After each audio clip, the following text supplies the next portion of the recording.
Tinga babasok na yan. Ayan na nga. Oh, tuwalon yung kabayo. Naku po, pag kinain mo, magkakapaspon. Ang tindi, may threat dito. Paano mo didepensahan yan? Mukhang mapipilitan kumain. Hindi, pinanindigan. Delivery na yan. Nai-takes lang. O, para pagpunta dito, another one. Naku, makakarami na si Magnus. That little mouse, 'cause I'm an albatross.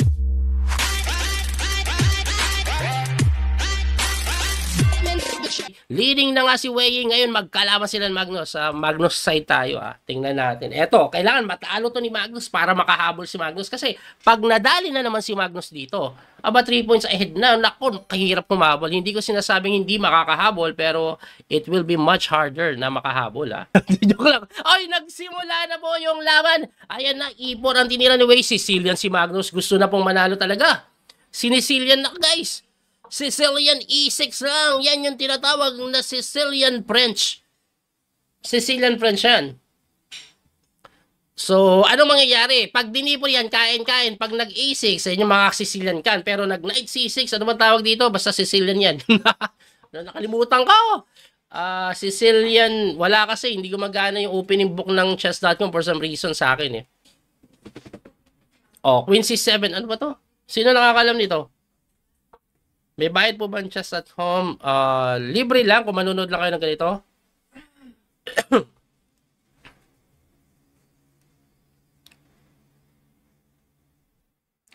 Queenside castling ang gusto, guys. Usually, pag ganitong setup, gumaganito yan, gumaganon. Pero parang wala lang pakialam itong si Wei, no? Queen dito lang, immediately yung pline, napaisip si Magnus doon. Tournament nyo bukas, pero anong opening gagamitin? It's not the right time. Matulog ka na lang na maaga. Kasi kung bukas na yan, wala ka nang time mag-prepare. Itulog mo na lang maaga, dapat condition ka.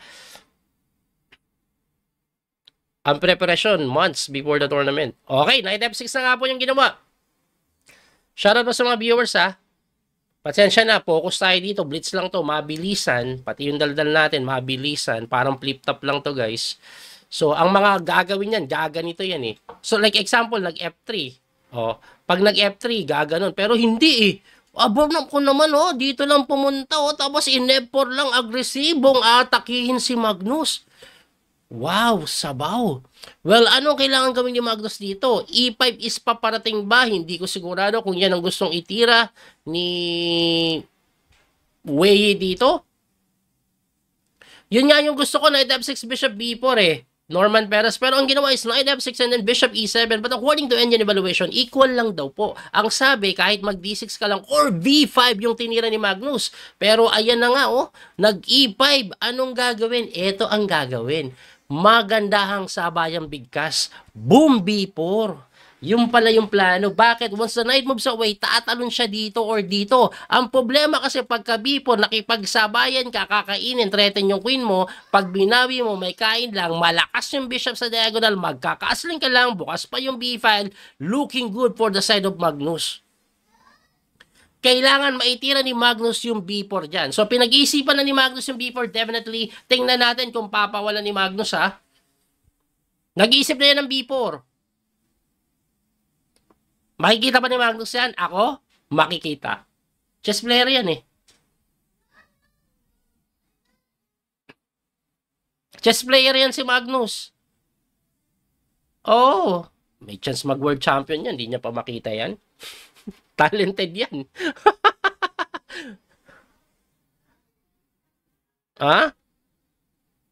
Ako lang yung walang talent sa chess. Pero, boom! Tinira na nga yung B4 pero nakita nyo nag-Knight B5 sabayan lang din. B4 pala gusto mo. Etong sa'yo pagka Knight takes B5 hitting the queen. San pupunta yan? Nakahang pa yung kabayo. Queen B8 ang tinira pero kakainin lang daw to. Bishop takes ang gagawin. Of course hindi. Pawn takes. Mali ako. Pawn takes ang ginawa kasi may knight check pala. So, syempre, mas magaling tayo si Magnus. Huwag nyo na, pagpasensya nyo, nagkakamali talaga ako compare kay Magnus. Magnus na yun So, pawn takes ang ginawa, As you can see, equal po ng pawn yan, pero may bukas dito Ang problema naman ni Magnus, uncastled yung king niya.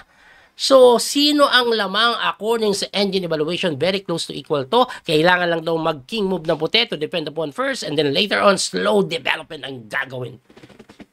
Excuse me po.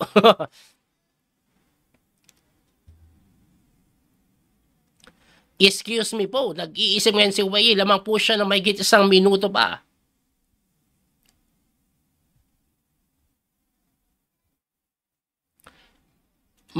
Maglalaro pa mamaya si Magnus ng torneo. Teka lang, i-reset ko nga itong kulay ng ating chat. I-reset ko lang Kasi hindi mabasa. Ayun, naging pula na. Hindi makatira si Wei. Medyo dumidikit na po yung oras King still at the center, that's the major problem. Pero pwede naman kasi magkasing, yes, butas po yung king side, pero as of the moment, wala namang piyesa na nagpe-pressure sa kanya dyan so far. So, nag-iisip si Wei Kasi pag nag-king move ka pala to depend, ayun, sino ba yan? So, chinek po yan, mapipilitan, mapalit ang Reyna sa ngayon, pero ang nakakapagtaka dito, Wei decided to give up the pawn on A2. Libre po yung pawn sa A2 sa mga nagtitingin ngayon. Yan yung nakakapagtaka dyan. Bakit binigay yung pawn sa A2? What is the reason? What's the reason why? Bisa, iba pala yun. Pero, siguro sasagutin na lang yan ng and the reason is you. Pusa, napakanta na ako Hindi, tingin ko po, ganito po yung plano Pag kinapture mo kasi yan, takes dito. Pag kinapture mo yan, kicking mo ban ka lang. Ayan, kicking mo ban lang yan. Tama ako. Tapos pagka-atras, medyo ipit po kasi. Ayan, iipitin, gaganunin. Hindi makagalaw yung king. And then the bishop will be developed. Kahit na one pawn up si Magnus, yung pyesa niya medyo ipit, underdeveloped. Yung pawn structure niya hindi ganun kaganda. Tapos may tinatawag po na pair of bishop pa dito yung puti. So tingin ko yan yung linalaban dito ni Wei. As you can see, Magnus Carlsen medyo nahihirapan po siya, nag-iisip po siya kung ano ang gagawin niya. Tingnan natin kung ano ang kanyang ititira. According sa engine, Rook F5 daw po yung best. Kaso mag-G3 lang yan. Medyo nakakatakot yan. Later on, after Bishop D3, parang makukulong yung kabayo. I mean yung tore. So, saan pupunta? Kaya nag-iisip si Magnus napilitang umuwi. Ngayon, pagka may tira ng Bishop B5, may pressure siya na knight. Ngayon, pag dinipensahan mo na gano'n, ganito naman ang gagawin. Pressure naman po dito sa pawn. Ayan na. So, maraming problemang aakuin si Magnus. Pwede po pala, rook takes 10 with a threat po na gano'n Bilis ko magsalita. Kaya ang dami naiingay sa akin. Sabi, ang ingay mo, walang yaka. Anyway, yung mga ganito po tira, hindi pwede kasi may takes. Pagka takes na naman, check. Ayun, madidiscovered. Tumakbo na lang po yung Yoka Baby. At pagtakbo ng Yoka Baby, ang tanong, pwede ba to? Pwede. Pero may problema siya dyan. May knight D5, hitting the bishop, hitting the pawn. Medyo may konting depensang ganon. Anong gagawin? Kaya nga ang sinasuggest po ng engine, bishop na lang po muna sa C5 ang itira. Para pag tumirang ganon, hindi naman po natetreaten yung bishop. Baka maaari, kung sakali, itulak na lang yung pawn. May capture takes na ganoon kasi nakapin. Ewan ko kung naintindihan yun. Ang daming araw, kahit ako naguluhan. Bahala na kayo. Bahala na kayo. Nag-iisip si Wei. Bahigit 1 minuto ang kalamangan. Shoutout mo sa mga viewers natin. Shoutout mo sa mga viewers natin, Hindi ako mapagbasa muna ng mga comment nyo. Focus tayo sa game kasi ang baba na ng oras. Medyo kailangan mabilis ang analysis ang kailangan gawin dito. Blitz to Para mas maintindihan nyo. Kahit ako, hindi ko na naiintindihan. Ano ba ititira? Hindi na makatira, guys. Medyo dumidikit na po ang oras, Shoutout sa mga viewers. Thank you po sa mga nag-share. Mamaya, babanggitin ko yung pangalan nyo pagkatapos po ng laban.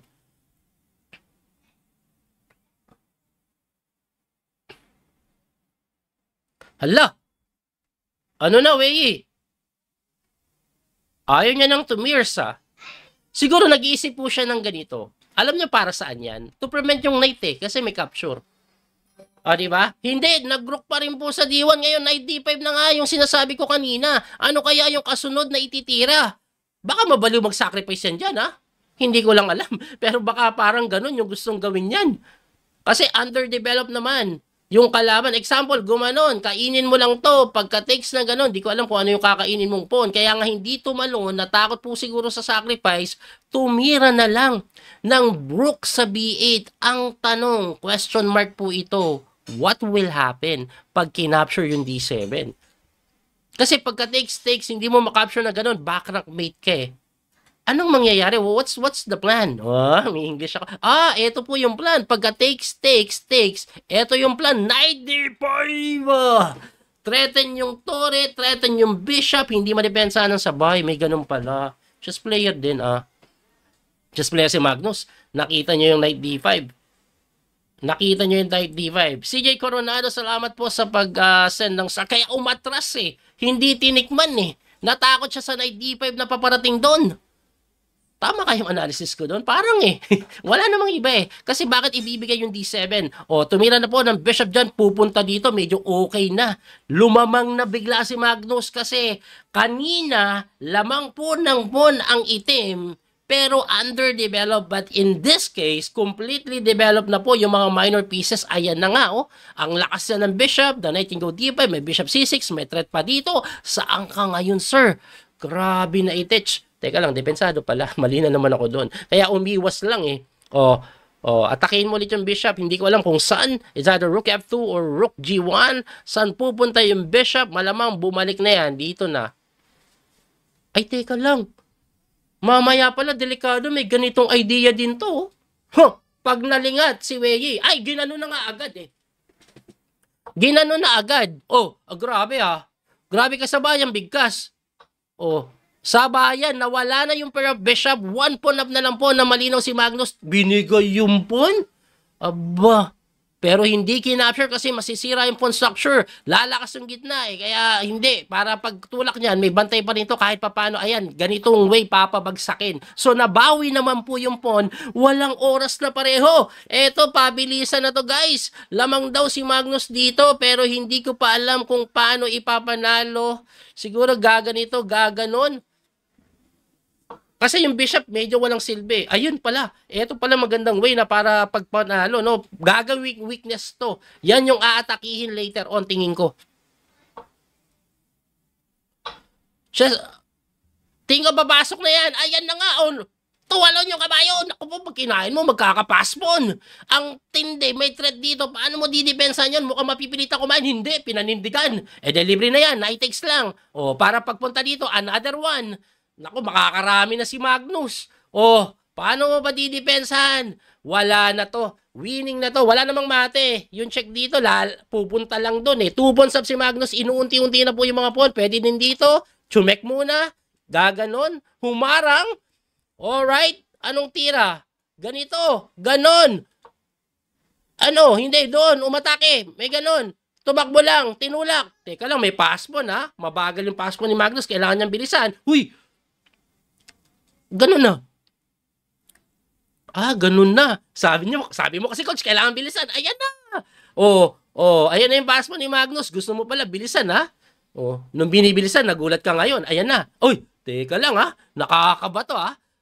Ano nangyayari? Anong nangyayari? Uy, pinigay. Pagka-capture, tulak. Ano yan? Ano na nangyayari? Kain. Hindi pa maitulak to. Dumepensa, kakainin yan. Tulak na ganun. 1 piece up na si Magnus. 1 rook up, winning na to. Yung anak kong babae lumapit na dito. Ay, naku po, grabe ka, winning na to. Pero yung passbon, kailangan intindihin ni Magnus, ha? Intindihin ni Magnus, tutulak lang. Yay, naku po, bakit nag-equal yung evaluation bar? Nag-equal ang evaluation bar, Magnus. What's the happening over here? Oh no! Naku po! Yung dalawang pass mo naging passive yung kanyang Tori. Dumidepensa sa C7. Anak, malas ka. Sinisi pa yung bata. Hanip na yan. Ano ko po? Aray ko! Ayan na, Magnus. Naku po, mas mabilis yung kanya. Napilitan ka na lang mag-sacrifice dyan. Hala! Wala, grabe, natabla pa. Natabla pa. Kiss daddy, natabla pa eh. Kiss daddy. Ay, grabe. Grabe! Grabe! Hanip naman yun. What a game! Hiningal ako. Hiningal ako doon. Inaalat ang idolo natin. Si Idol Magnus, nagiging idol na talaga. It's completely winning na. Ayan dito, kaya lang walang oras eh. Medyo hindi maganda ata tulog ni Magnus ha. Rook E6 is correct. Tulak is correct. Promote is correct. Capture is correct. Yun ang mali. Ang tamang tira, Rook H8 or Rook E6. Pero Rook H8 ang pinakasimple. Bakit? Pagka C7, F4. Simple pa yan? Ha? Pagkatulak, capture, takes, King G5. Ang hirap naman ito. Oo, parang ipapanalo pa rin daw yung endgame na to eh. Rook C7, F6. Tulak. Tulak din eh. Bantay. Rook E2 eh. Dito. Tulak ulit eh. Dito. Lapit king eh. Dito. Lapit king eh. Tulak. Wala na. Bantay lang eh. Ay, grabe naman yun. Medyo inalat lang. Medyo wala sa kondisyon si Papa Mags ah. Ang ganda na ng pinagagawa niya, no? Ang ganda na ng pinagagawa niya. Pero sayang. Malungkot tayo. Anyway, ganun talaga. Medyo inaalat si Magnus. Yung winning position niya, 2 beses na. Pero at least dito, naitabla niya pa. Kanina, natalo pa kay Noderbeck eh. Abangan po natin yung susunod na game. Muli, ito po yung Coach Billy Master Daniel Causo. Hanggang sa muling pagkikita. God bless po mga kabiyahe. Bye-bye. That little mouse, 'cause I'm an albatross.